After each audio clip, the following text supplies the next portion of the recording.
Oh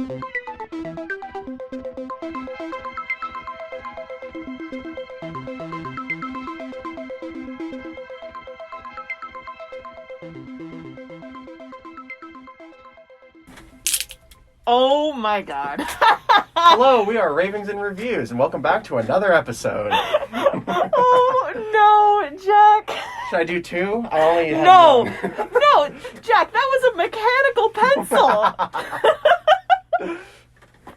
Oh my gosh. We're Ravings and Reviews, and we talk about movies. Oh my god. That threw me off so bad. I feel like I can't start now. Okay. So, like we said, we're a movie review podcast. We're not going to be able to come back from that. Sorry if I threw you off a little bit there. We should have given you a little bit of a warning. Maybe a little bit, yeah. But, okay. So, this week, or this episode, the movie that I suggested that we review is Re-Animator. Ooh. Another horror movie, since I'm still in a spooky mood, even though it's November. But you know what? It's okay. Halloween carries over, in my opinion. So agreed. It's fine. No Christmas music. No Christmas music until after Thanksgiving. Not yet. No. That's just me.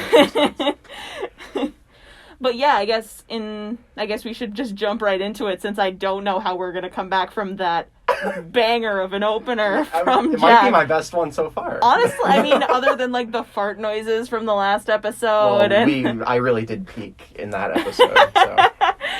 Okay, right. Yeah. So I guess, since I was the one who recommended this episode, Jack, what are your first thoughts about this movie? What are my first thoughts about the movie? Like, just opening, like, face value. Yeah. Where do I want to start? Because I have a lot of different thoughts about the movie. Maybe just looking at it from face value. Like, what did you think when I first said that, like, I want to review this movie?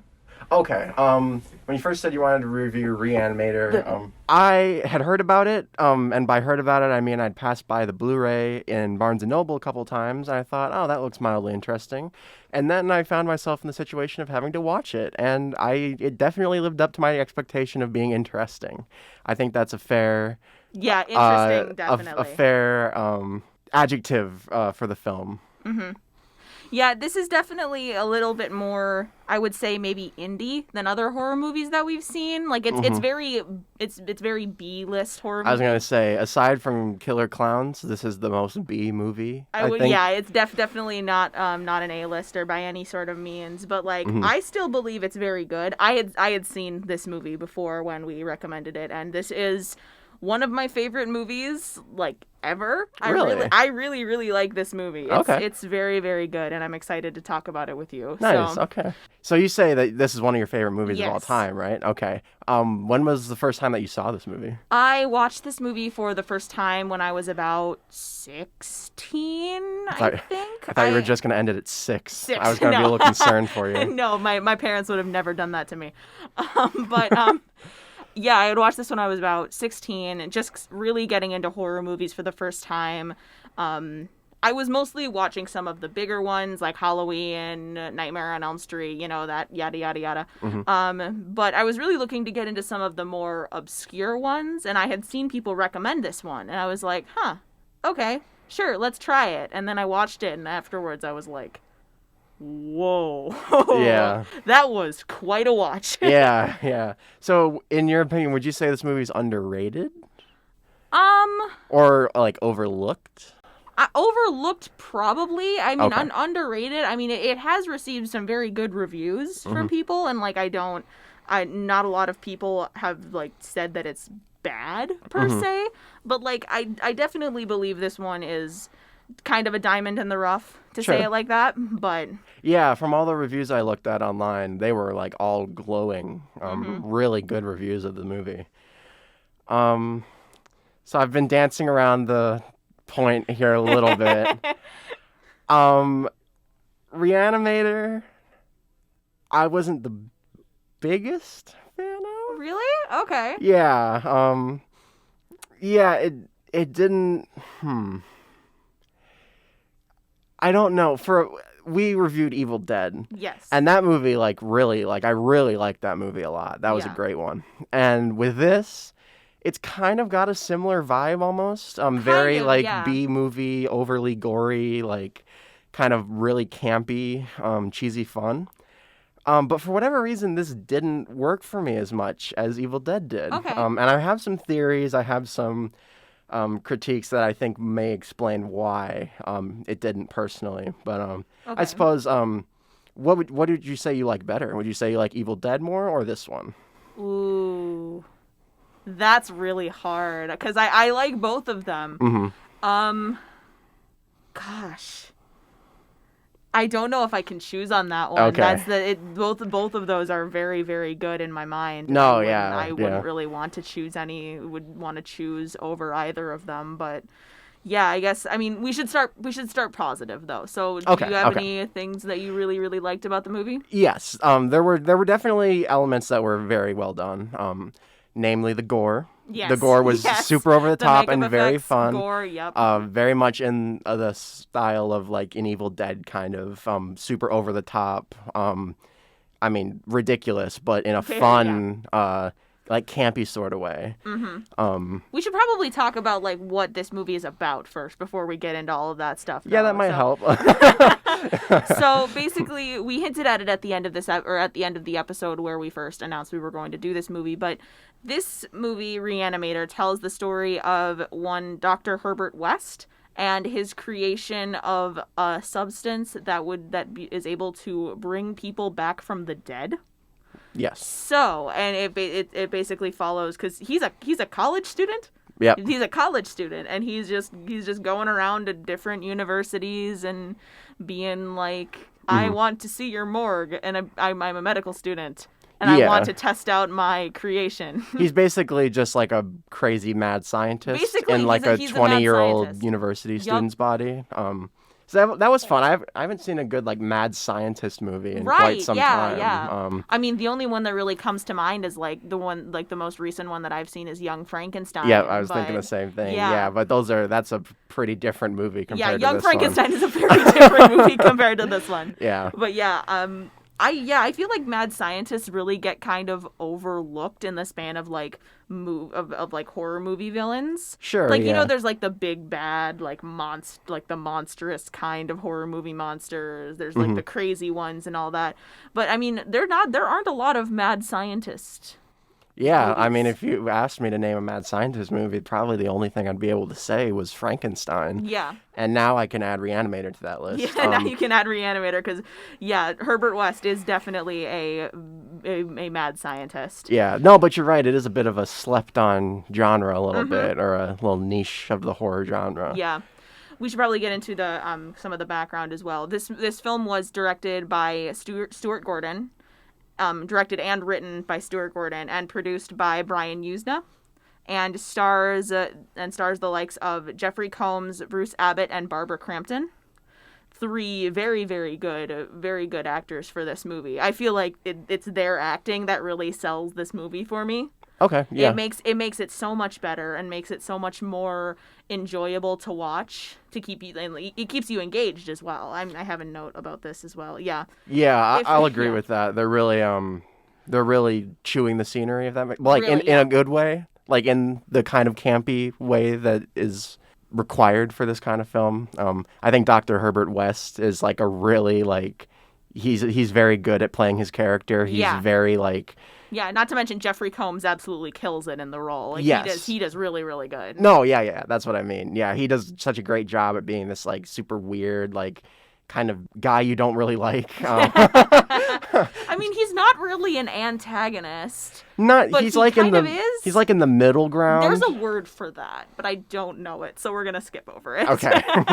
Yeah, no, he does a good job. What's the name of the girlfriend in the movie? Girlfriend is Meg. Meg does a good job at being terrified. Yeah. She does a very good job at being, and sad too. I will give her that. I mean, her character could have very easily been just the throwaway girlfriend character, but it really wasn't. She really had a character and had motives. Yeah, she has more in the story invested, maybe more than anybody else, actually, I'd say. Yeah. Yeah, No, yeah. the actors really sell this movie for me. It's very good. And if I remember some of my like research, like factoids wise, I believe most of the cast of this movie comes from music or from theater backgrounds. Okay. As well as like the director Stuart Gordon also came from directing theater. Yeah, I did read about that. Yep.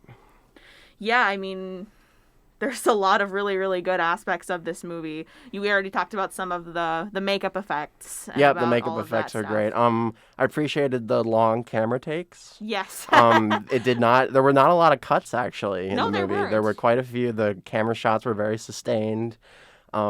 Granted, it wasn't anything too like crazy intricate. It was usually just following characters down like hallways, or just during conversations. But I do admire them for actually putting in the effort to like get really good takes through one scene instead of cutting constantly all the time. That was something I really noticed about the movie and I appreciated. Yeah, now that you're saying it, I'm thinking about it. Yeah, no, there weren't a lot of like cuts to other like days or anything like that. It was very, very played out in the way that it was. So yeah, I definitely that definitely helps keep one's brain engaged in the story rather than like jumping around willy nilly. Totally.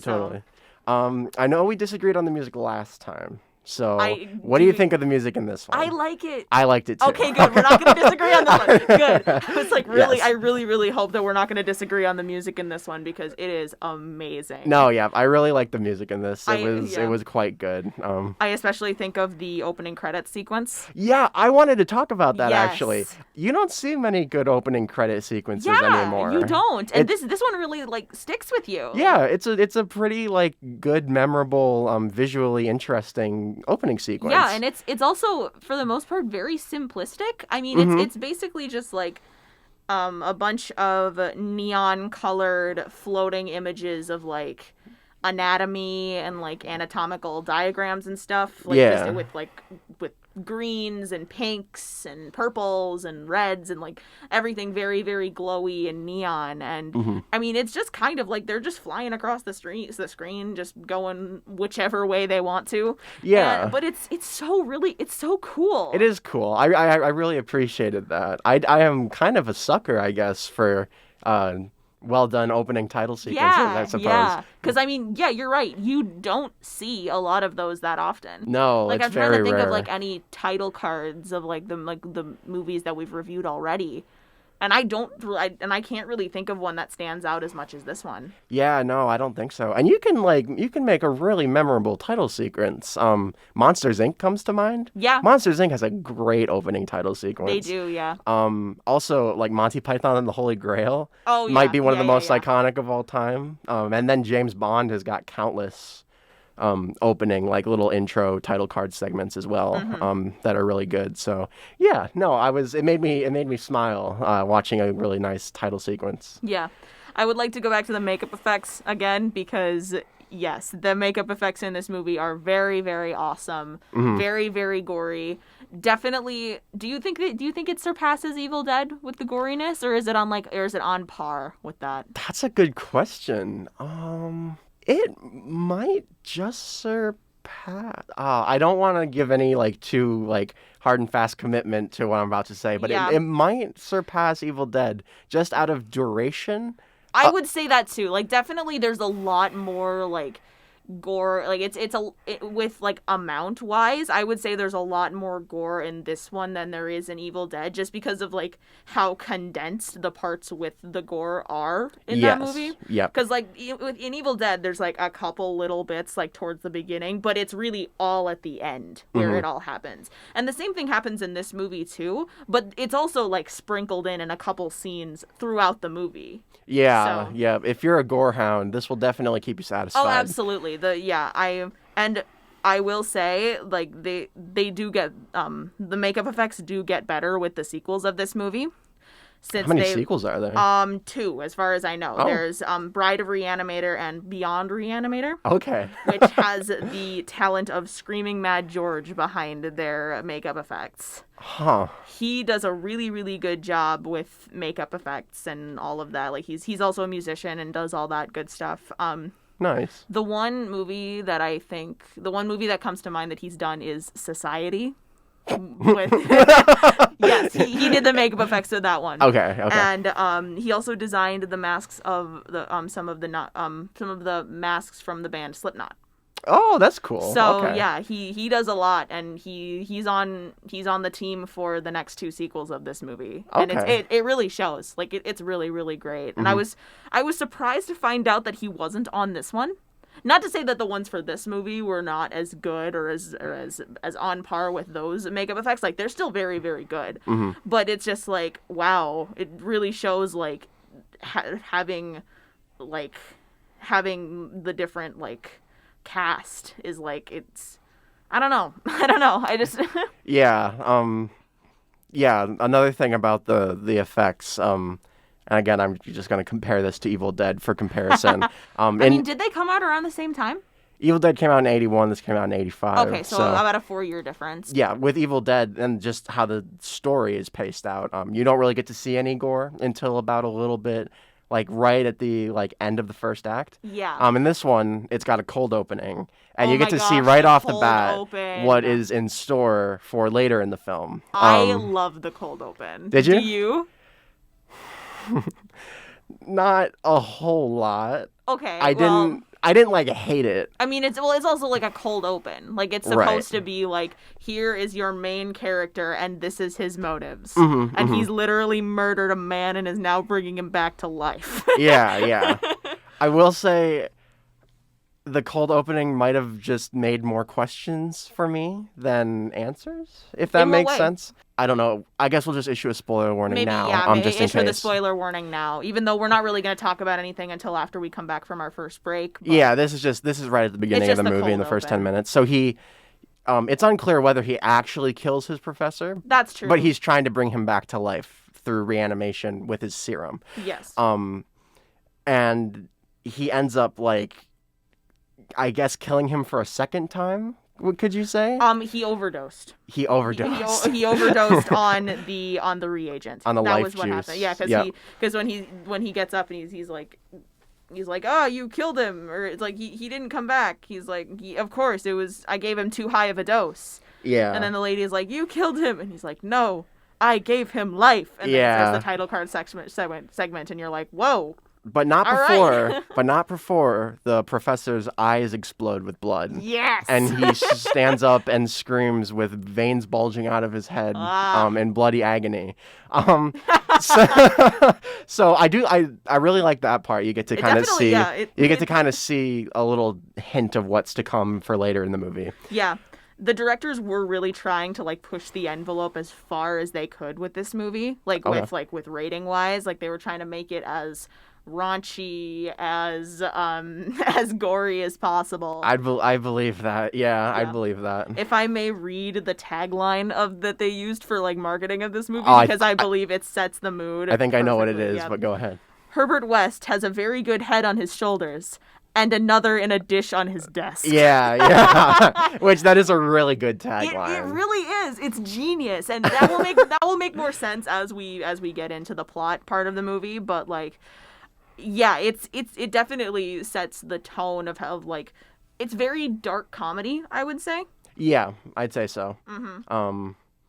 Again, I'd say the horror is more effective in this than the comedy is. That's true, yeah. At least for me, anyways. Yeah. But you could definitely say this one's a dark comedy as well. All right. So, do we maybe want to take our first break and then come back to start talking about the plot? Sure, yeah, now that the gore's out of the way. All right, we'll see you in a bit.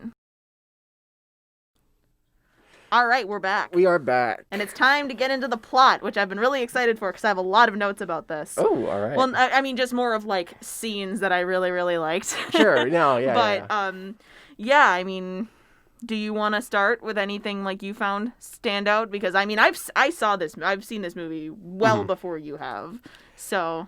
Pretty much my favorite part of the whole movie was the gore, and I liked watching Dr. Herbert West on the screen. I did too. He's very easy to watch, yes. And I just enjoyed watching his mad scientist mannerisms because he's really playing it up, and it's very entertaining to watch. So that was my favorite part about it. The ending was just so Yes. wild that I had a fun time with it. The ending is the climax of the movie is very, very, maybe not eye-catching, but just kind of like, it holds your attention really, really, really well. And it is wild. It is extremely wild. It is so much more wild than I thought it was going to be. Yeah. Yeah. So yeah, those were definitely my favorite elements of it. Besides that, though, it was basically like I was kind of going along like, okay, yeah. And then I was like, oh, I didn't really like that. It's kind of like a roller coaster of like your interest. Like sometimes it's like, wow, at the top, and then it goes to the bottom and you're like, meh. Yeah, it was always like I was right on the edge of like, okay, I'm kind of starting to get into it now. And then something else that I consider dumb happens. I'm like, that was stupid. And then I would like make a note on my computer about it and then, keep watching. But the most fun was the gore and the doctor. What about you? I would say I have a couple noted scenes that I feel like did really well. I mean, in addition with some of the gore, but also just kind of like by themselves were very, very good. We already talked about the cold open before our break. Then there was also the your reference at the beginning of the episode where because we don't have video, you can't see it, but he literally snapped a mechanical pencil in half. Jack did, but it was referencing a scene that happens early on in the movie because Herbert West is a student at this university, and he is in a class learning about like brains, I guess, or just surgery, kind of like brain surgery or like the science of death, I think, because I don't remember what he's studying, but it's around like kind of like being a mortician, I guess you could say. Yeah. And his teacher is Dr. Carl Hill. We're gonna have to talk about Carl Hill later because he is also a very, very good character. But the way that Carl Hill and Herbert West butt heads is one of my favorite parts of this movie. Yeah. Though their banter together, because they disagree. They very much disagree with like everything that they say.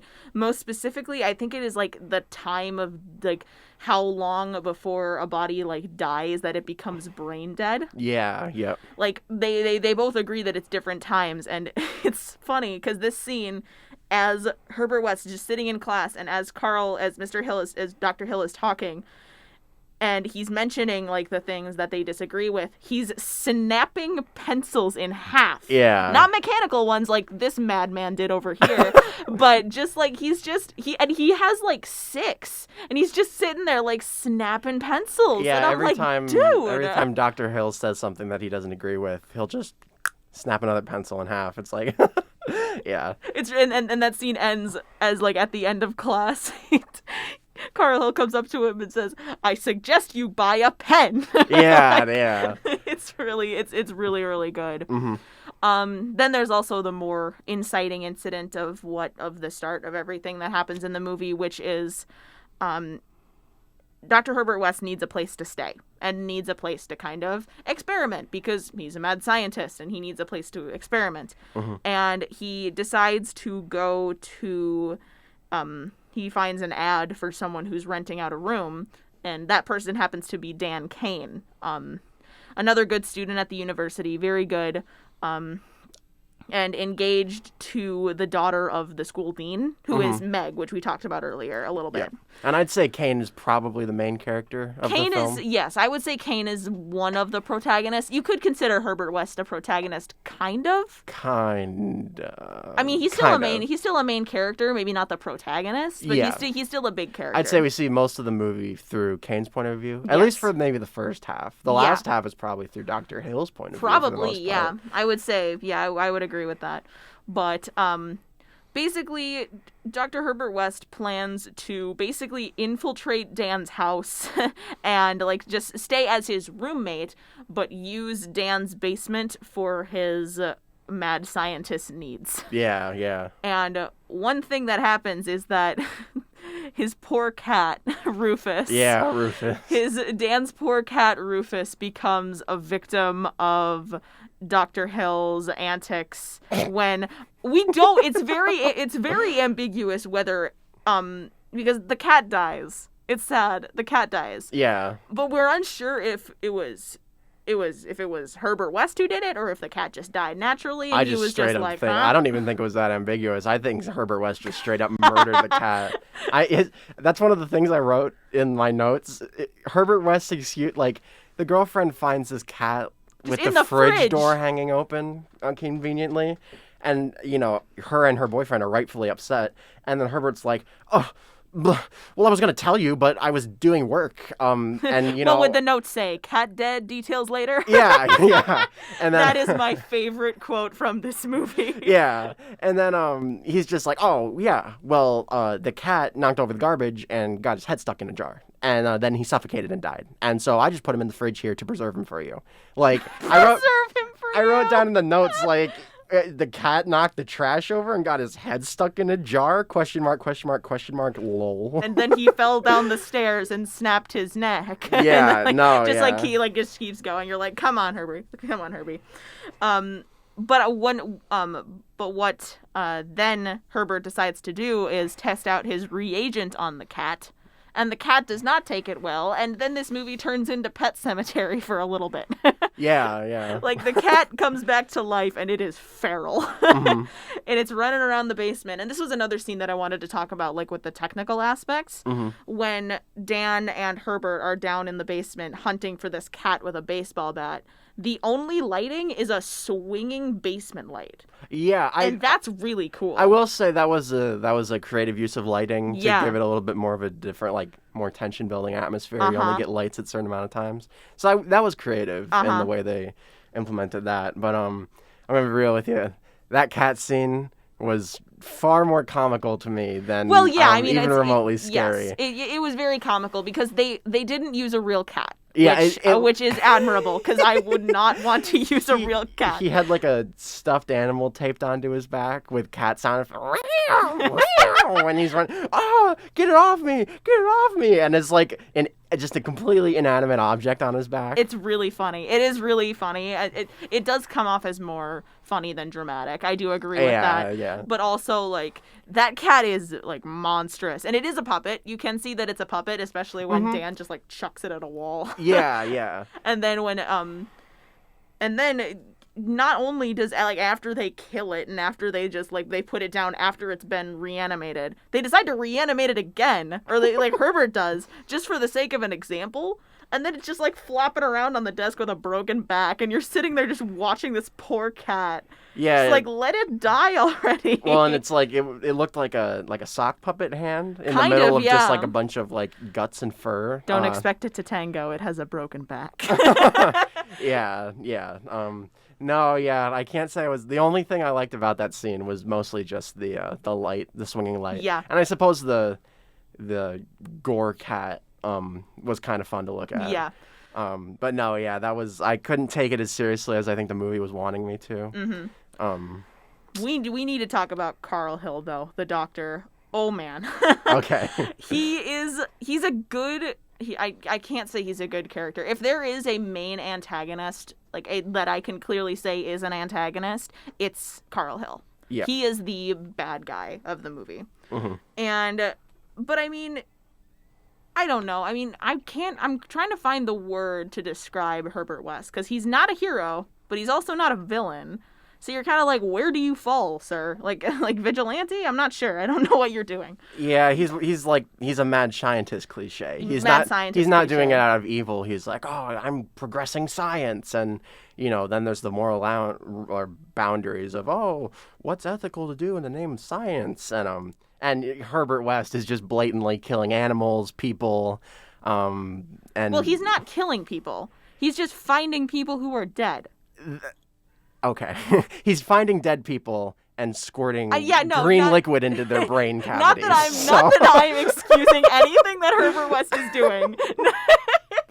But no. The thing that I wanted to talk about Carl Hill, though, is that he is out to get Herbert West no matter what. And it's not just because he's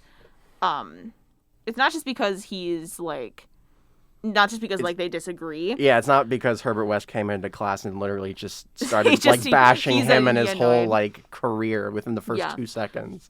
Carl Hill is after his reagent. He wants it, and he wants to basically take credit for the entire observation. Yeah. And when he confronts... Okay, this is where I'm seeing why I'm wrong. Because as soon as Carl Hill comes to propose this idea to Herbert West, he chops his head off with a shovel. Well, and then I was going to say, okay, but Herbert... Yeah, it's Herbert West was trying to steal his experiment and take all of his work's credit, so, But then, he brutally decapitates him. Brutally murder him with a shovel. That was kind of effective. The way that they... It was just, it felt a little bit like, oh, yikes, okay. Oh, yeah, it was definitely, that scene was something. And that is where... I will say that's where it leads to the most fun, practical elements in the whole movie, because after Dr. Hill's head is decapitated,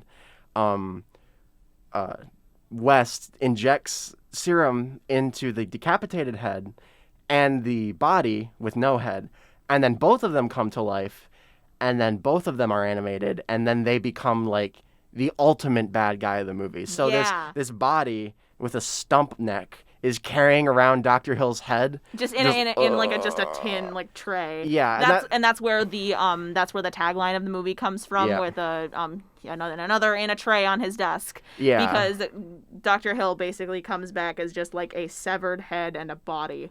Yeah, and I had a lot of fun just watching the severed head and his torso walk around trying to do stuff. I was very entertained with that, just from a practical standpoint in and of itself.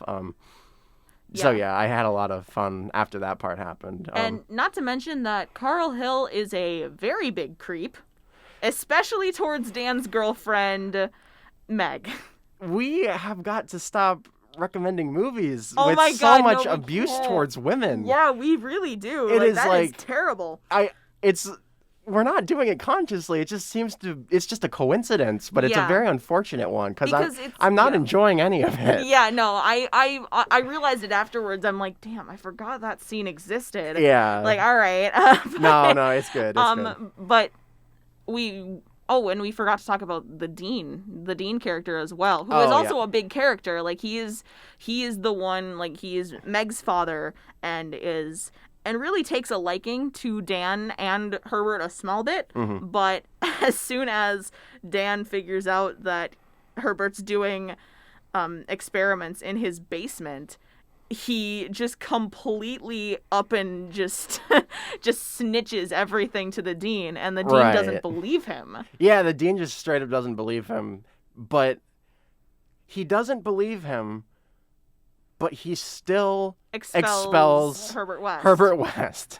So you're just like, what's going on here? And it doesn't even make sense. Why would the dean want to expel Herbert? It would seem like Dr. Hill would have the beef against him. Probably. So why would the dean be so adamant to expel him? It doesn't. It just seemed a little bit weird. And I was like, oh wow, that really didn't take a lot of convincing on your part. Yeah. That's another part. That's why I was saying part of the cold opening had more questions than answers for me, because after West does this brutal, bloody experiment on his professor in Switzerland, and it goes horribly wrong, and there's 5 eyewitness testimonies of him basically zombifying his professor. He gets no repercussions. And he just transfers to another college in America, and it's implied that no one even knows about it. How on earth would he have got oh yeah, who let this man in? Yeah, no one notified any schools he was going. No one even pressed charges against him in Switzerland. No. I'm obviously this isn't the point of the movie to think about it, but it was a little distracting. I'm like, holy, how the hell did you get out of that mess? That was brutal carnage, and you're just walking around oh yeah, I'm going to Harvard now. Yeah. That's cool. Yeah. Actually, it's Miskatonic University, but yeah. Yeah. I like this movie. But we have to talk about this scene with Carl Hill just being a very big creeper, because the dean ends up being the first. Actually, I think the second reanimated human that we see in the movie done by Herbert West, other than outside of the cold open, in the university. And then he basically just becomes the Dean just basically becomes this reanimated zombie for the rest of the movie. Like not in the sense of like infectious or anything like we were talking about with 28 Days Later, but like just kind of in the sense of like he has like he only has like motor functions and like can move and can only do like rah, like as vocal kind of that kind of thing. Yeah, all of West's reanimated hosts act like just complete savages. Like they have no none of their personality or humanity left in them, except Dr. West. Or except Dr. Hill. Except Dr. Hill. I think that might have been because the big factor of how the reagent works is how long it's used after death. Yep. And with Dr. Hill's, they did it immediately. They did do it immediately, yeah. But they did it pretty quick after the Dean's death as well. I think it wasn't as long as it was definitely it wasn't as long longer as, than Dr. Hill's. Yeah. So I guess that's kind of justification for that. Sure. Yeah, and I was thinking that too. That makes sense. That last scene though, the last scene in the movie is very, very gory. Basically, because Carl Hill brings back an entire horde of reanimated corpses from the morgue of the university, and they all attack. He kidnaps Meg. He does kidnap Meg. Because he's a creep. And I also... It just doesn't feel like his creepiness is established very well to me. There's like... Other than, like, the fact that he literally has a file on her with, like, napkins and things she's touched in it. And hair, like, strands of her hair. But even that, like, it would have been much more effective if they had, like, found it in his office. They kind of just mention it. They just mention it in, like, an offhand comment. They're like, oh, yeah, we found this file full of stuff. And it's like, oh... Can I see this file? Like, where did you find this? When did you find this? I think it kind of came out of nowhere for me. I think there's a short clip where they're seen finding it. But yeah, I get what you're saying. Like, until this scene. Yeah, he kidnaps her and, I don't even know if we can talk about it with that much detail on air. I would say we don't really need to get into that much detail. No, It's say, probably the grossest scene from the movies that we've seen so far. With, like, no gore as much. Like, it's very much on par with the tree scene from Evil Dead. Yeah, I was thinking the exact same thing. In terms of, like, trigger warning for sexual assault. Yeah. Just kind of that kind of thing.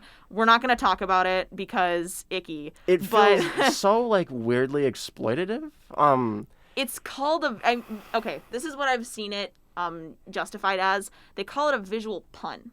What? Because it's head giving head. Oh my god. So that's all we're gonna say about it. If you really want to see it, go watch the movie for yourself. But it was so like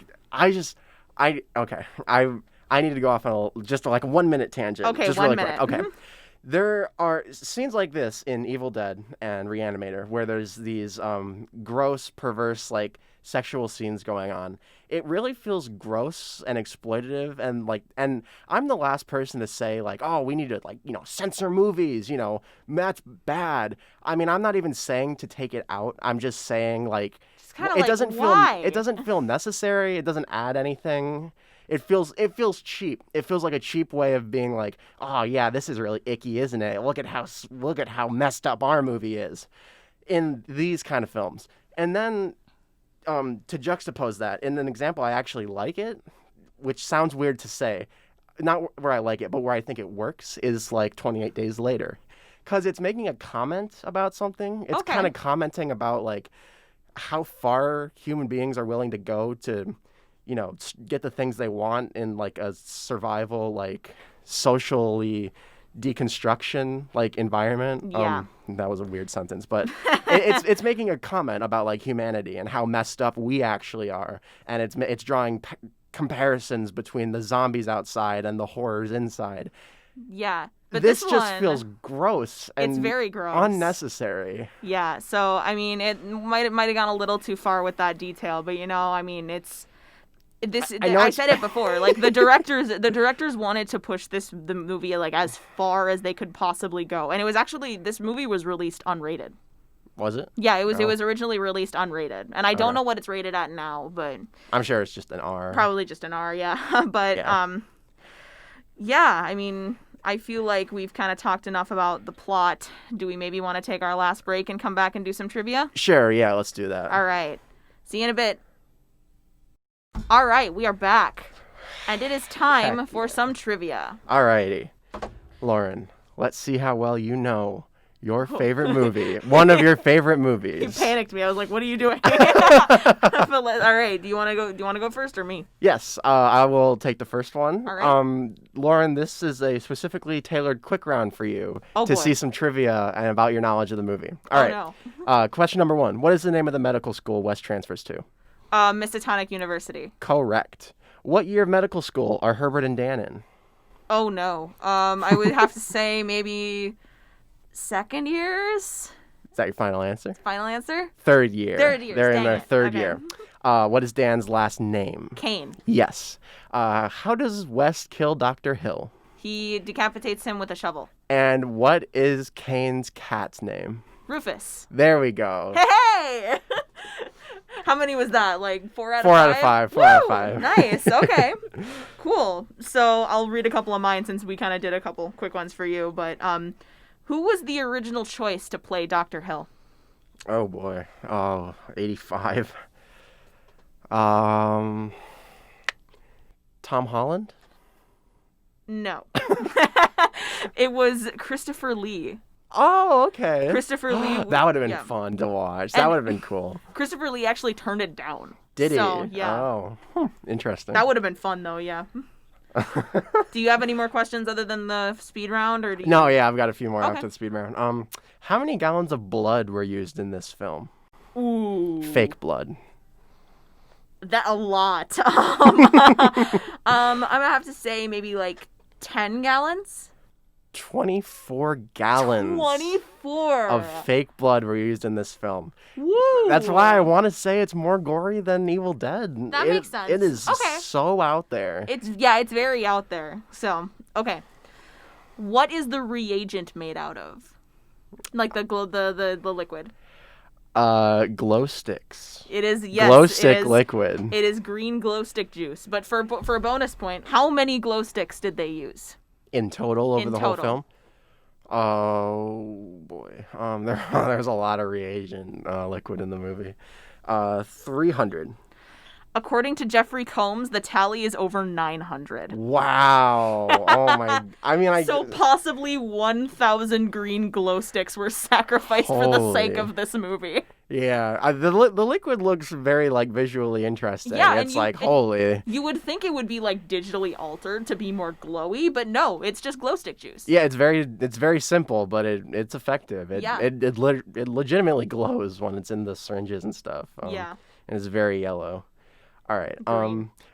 Green. That is actually, you stole my last question. Oh, did I really? I have one more, actually. And I'm interested to see if you'll be able to get this one. What is Dan's street address? Oh, no. I think I knew this at one point. It's written on that freaking card. Yep. Oh, gosh. I'm gonna have to say no. I can't remember. I definitely think it's like in a background corner of my brain. Yeah. Dan's street address is 666 Darkmoor. Darkmoor. Okay. Yep. Very on the nose. Very on the nose. Yes. But I didn't even notice that, actually. I mean, we didn't really talk about this, but this movie is based on a story or a set of stories by H.P. Lovecraft. Yeah, that was interesting, actually. Yeah. I actually just got an H.P. Lovecraft collection of miniseries from Barnes & Noble, so nice. Maybe I'll be reading and then read the original adaptation of or not adaptation, but I'll read the original version of the Re-Animator. Yeah. All right. My last question, kind of just a fun little factoid I found. The first ever human subject we see reanimated, which is in the morgue before the Dean gets reanimated, is played by Peter Kent, and he's a notorious stunt double. Do you happen to know why? A notorious stunt double. Did he die? No. No, of course he didn't die, but... No, I don't. Okay. I don't know. Well, not only is he 6'5". Holy. He is also a stunt double, personal friend, and workout partner of the Terminator himself, Arnold Schwarzenegger. Really? Yup. Huh, weird. The guy at the beginning, he had like the pulsing veins on his face. Yeah. I thought that was really, really cool, especially the fact that he's like workout partner and personal friend of the Arnold Schwarzenegger. That's really, really cool. Huh, weird. Yeah. All right, do we want to give our final thoughts and ratings? Sure. All right. This movie didn't gel with me as much as it did for Lauren, very obviously. I like a movie like Evil Dead more than this movie. And I have a few ideas about that. I think Evil Dead has a much simpler premise. That's so true, it's less convoluted, and there's less parts for me to go, oh, well, that doesn't make any sense, because it's literally just 4 people in a cabin trying to make it until morning. And overall, I had more fun with that one. I think I even liked the characters more in Evil Dead. The characters in this weren't bad per se, but I didn't... At the end of the movie, Meg dies. Yes. And I can't say I cared that much. I'm sorry. I'm really sorry. She's not written poorly. It's just, it doesn't feel like there's enough for me to really, like, get onto. Okay. Same thing with, I'm sorry. I'm going to have to say this. No, don't be sorry. It's okay for us to have differing tastes. I don't think Dr. Hill is that good of a character. Okay. I think he is severely lacking in pre-established motivation to even want the serum. He just kind of bursts into Dan's house. I don't even know how.